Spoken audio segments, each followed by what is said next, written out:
எல்லாருக்கும் பிடிச்ச சமோசாவை வீட்டில் எப்படி பண்ணலாம்னு பார்க்கலாம் வாங்க. வெங்காயம் எடுத்துக்கோங்க. இதை நல்லா ஸ்லைஸாக கட் பண்ணிக்கோங்க. ஃப்ளேவருக்காக 4 பல்லு பூண்டு, ஒரு துண்டு இஞ்சி, கொஞ்சம் புதினா இதெல்லாம் கட் பண்ணி வச்சுக்கோங்க. வாங்க இப்போ பேன் வச்சுக்கோம். பேன் ஹீட் ஆயிடுச்சு. இப்போ 3 spoon oil.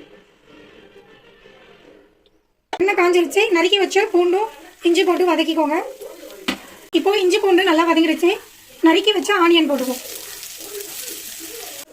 1 spoon chilli powder, 1/2 spoon garam masala, தேவையான அளவுக்கு சால்ட், 1 பிஞ்ச் மஞ்சள் தூள், 1 ஸ்பூன் பெப்பர் போட்டுக்கோங்க. இப்போ இதெல்லாம் நல்லா மிக்ஸ் பண்ணி வதக்கிக்கோங்க. Stuffing ready. இப்போ நம்ம இறக்கி வைக்கிறதுக்கு முன்னாடி வாசனைக்கு கொஞ்சம் புதினா போட்டுப்போம். 2 கப் மைதா, 1 ஸ்பூன் எண்ணெய், தேவையான அளவுக்கு சால்ட் எடுத்து சப்பாத்தி மாவு பிசைகிற மாதிரி பிசைஞ்சு எடுத்துக்கோங்க. ரெடி பண்ணி வச்ச மைதாவை எடுத்துக்கலாம்.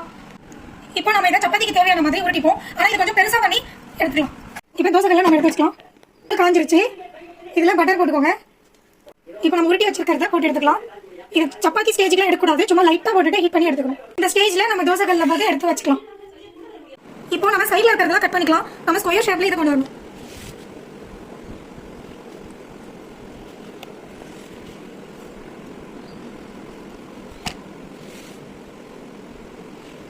தோசை ஷீட் ரெடி பண்ணிட்டோம். இந்த மாதிரி வந்து நம்ம எல்லாத்தையும் கட் பண்ணி எடுத்துக்கலாம்.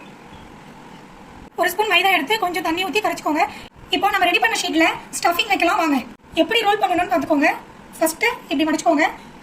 நம்ம மைதா போட்டு பேஸ்ட் பண்ணோம் இல்லையா, அதை வந்து இதில் தடவிக்கோங்க. அப்போ பெரியாமல் இருக்கும் எண்ணெயில் போடும்போது. நெக்ஸ்ட் இப்படி ஒரு மடி மடிச்சுக்கோங்க. இங்கே இருக்கு இல்லையா, இங்கே கொஞ்சம் அந்த பேஸ்ட் போட்டுக்கோங்க.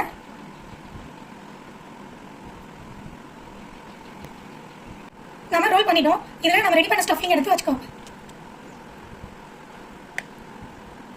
நெக்ஸ்ட் இந்த மைதா பேஸ்ட்டை இதில் அப்ளை பண்ணுங்க. அப்ளை பண்ணிட்டு இதை இப்படி மடிச்சுக்கோங்க. இந்த மாதிரி வந்து நம்ம ரெடி பண்ணி வச்சிருக்க ஷீட்ல எல்லாத்தையும் ஸ்டஃபிங் வச்சு ரெடி பண்ணிக்கோங்க.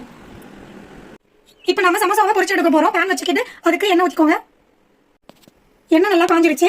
இப்போ நம்ம ரெடி பண்ண சமோசாவை பொரிச்சு எடுத்துக்கலாம். கிரிப்ஸியான சமோசா ரெடி.